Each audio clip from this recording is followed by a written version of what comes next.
Ladies and gentlemen, I am currently at Call of Duty Next. Now, at Call of Duty Next, we are covering everything Black Ops 6. Multiplayer, Warzone, zombies, and everything in between. But the one thing that I like to cover on this channel is the story of Call of Duty. And one character that we have returning in Call of Duty Black Ops 6 is the fan favorite, Russel Adler. So I had this idea for a video series that may continue on this channel if you guys want to see it, which is the timeline of Call of Duty, specifically diving into the timeline of individual characters. Now, I don't do this often, but if this is a series that you enjoy watching or like to see and maybe want to see more characters, the way to show me is by hitting that like button. I would love if this video could get over 5,000 likes, 7,500, I don't know, but if you enjoy this type of content, be sure to hit that like button. But without further ado, I put a lot of effort into this one, so I hope you enjoy. But this is the full timeline of Russel Adler, at least so far. The timeline for Russel Adler begins on February 12th, 1937. Russel Adler was born in the United States of America. He enlisted in the U.S. Army in the year 1955 and then later qualified for the U.S. Army Special Forces in the year 1957. Later being recruited into the CIA later on in the year 1959. In the year 1966, he joined the Special Activities Division, and then 1 year later, in 67, joined the MACV SOG. This directly ties into kind of like the Vietnam events of Black Ops 1, because that is where the MACV SOG kind of took place. Speaking of which, this is where the story continues and really begins for Russel Adler, on the 26th of January, 1968. Bell, it's time to wake up. It's great time.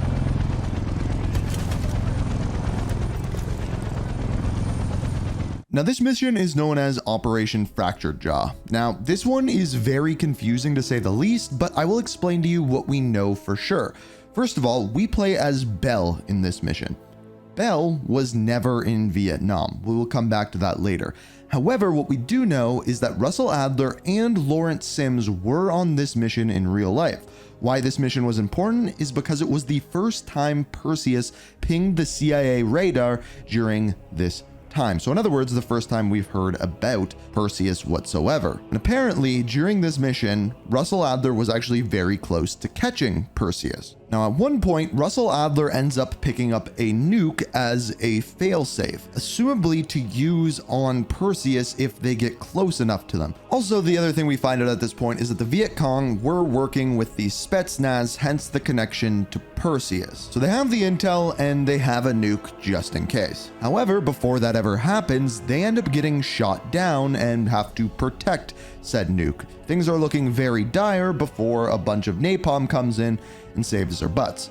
Essentially, that's as close at that point as they have got to Perseus.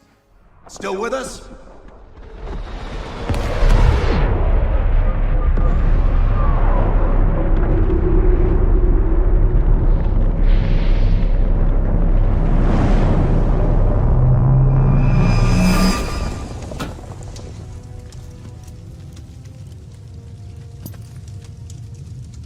You think we can call this a success, Sims?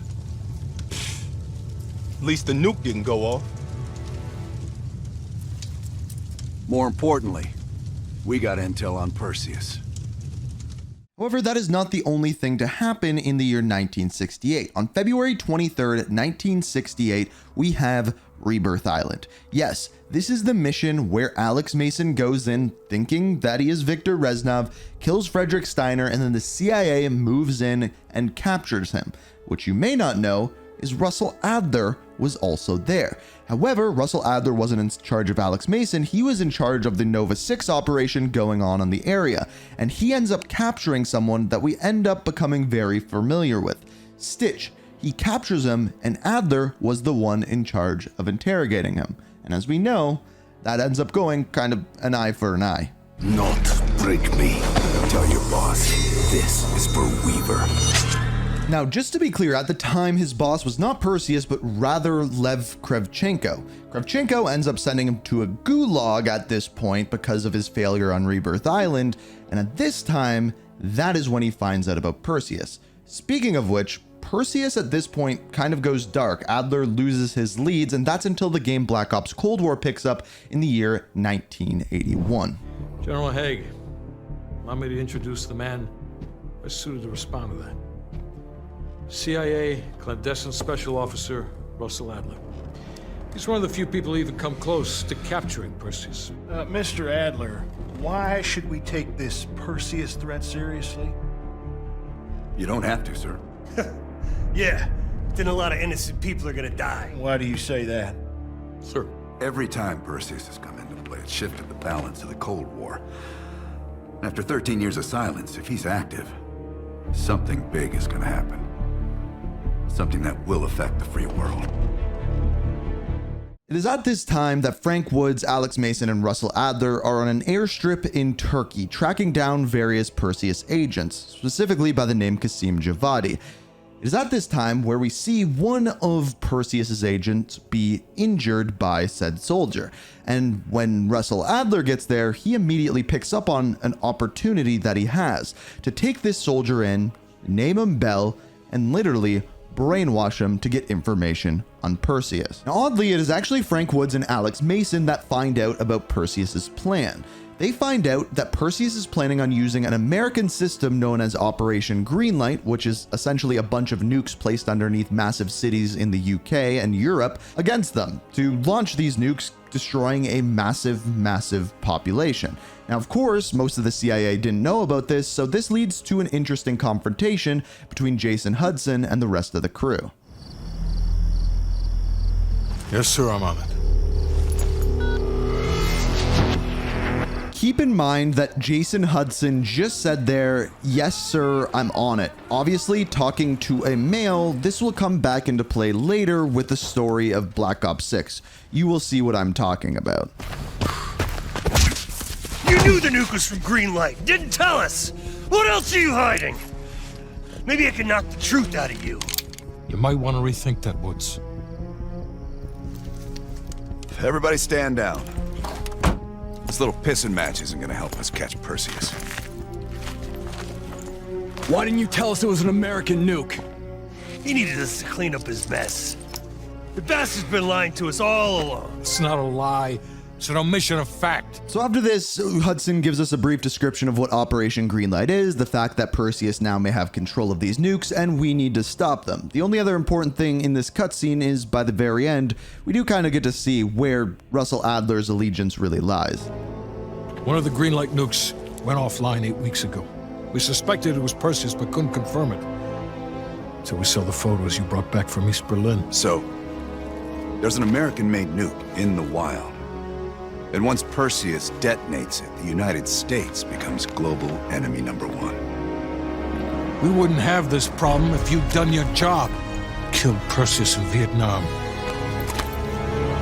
Careful, Hudson. Next time, I might not stop Woods.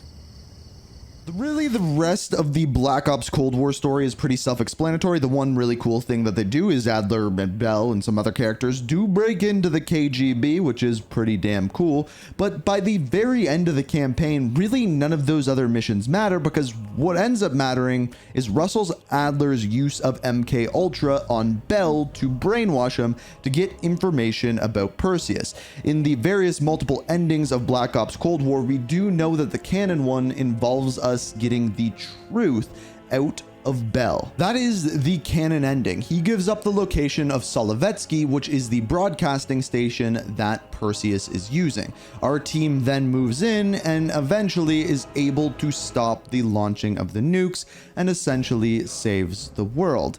However, this is where the ending of Black Ops Cold War takes a strange turn. Arctic air. Clears the head, doesn't it? Bell, you made 2 extraordinary sacrifices to stop Perseus. One was without your knowledge. The other, you made that decision of your own accord.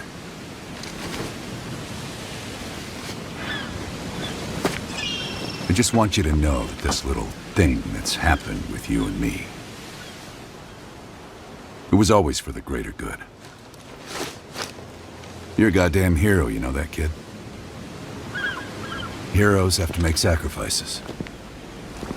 That's why when I ask you for one more, I hope you understand. It was never personal.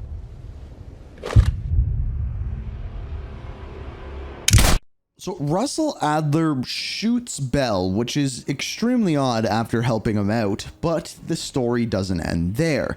It then picks up in the year 1984, where they get another sense that Perseus is coming to the surface once again. And of course, by someone that Russel Adler is all too familiar with, that of course being Stitch. Now they perceive that Stitch has access to something known as Nova 6 gas, something that he created back in the day at Rebirth Island, so this made a lot of sense, and they end up tracking him down to a mall. However, as we find out, this ends up being a trap and a way of simply capturing Russel Adler. At this point, they take Russel Adler to Laos, somewhere where he is very familiar with from the year 1968.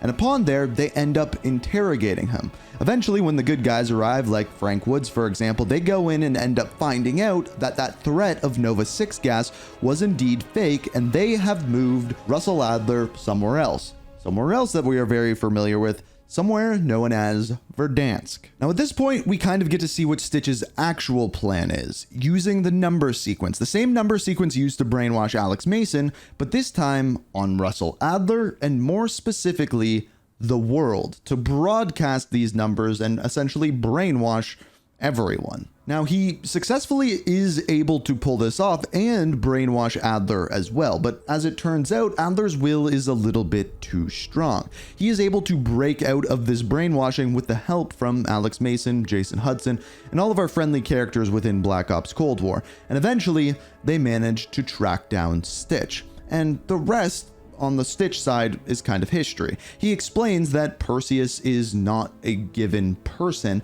but rather an ideal, a group, an ideal that people follow amongst this group of soldiers. He explains that the original Perseus is long dead, and someone will come along the lines of replacing him over and over and over again. However, at this time, the leader, or Perseus himself, may be considered to be Stitch, and let's just say Russel Adler took it upon his hands to end that cycle. My life no longer matters. Do what you will. Finish what you started on Rebirth Island. My broadcast was complete. I have changed the world, Adler. In ways you can't even imagine. Now, it is after this moment that Adler goes dark. We don't know where he is during the events of Black Ops 2 between the years of 86 to 89. He just completely goes off of the grid. That is until the year 1991, when Black Ops 6 takes place. Now, of course, we don't know the full story yet. That is why this is the timeline so far. What we do know, however, is Adler has gone rogue. He is now against the CIA, and the director of the CIA, by the name of Daniel Livingstone, is hunting him and Frank Woods down. Now, this is interesting because in Black Ops Cold War, Jason Hudson, when he picks up that phone, he specifically says, "Yes, sir, I'll get it done." Yes, sir, I'm on it. Seemingly speaking to most likely Daniel Livingstone, maybe Black. We don't know who he was talking to at this point, but Daniel Livingstone is definitely an option. But at the time of Black Ops 6, what we do know is Russel Adler is working with Frank Woods and a bunch of other characters behind the scenes to hunt down a mysterious group known as Pantheon and figure out who the CIA mole is. That is really all we know as of now for the Black Ops 6 story, but as we move forward, of course, I will keep you guys filled in. But until then, this has been the full timeline of Russel Adler so far. If you enjoy these type of videos and want to see more, the best way to show me is hitting that like button, subscribing, turning notifications on, all of that kind of jazz. But I hope you enjoyed, and until next time, peace out. We are reaching for the stars.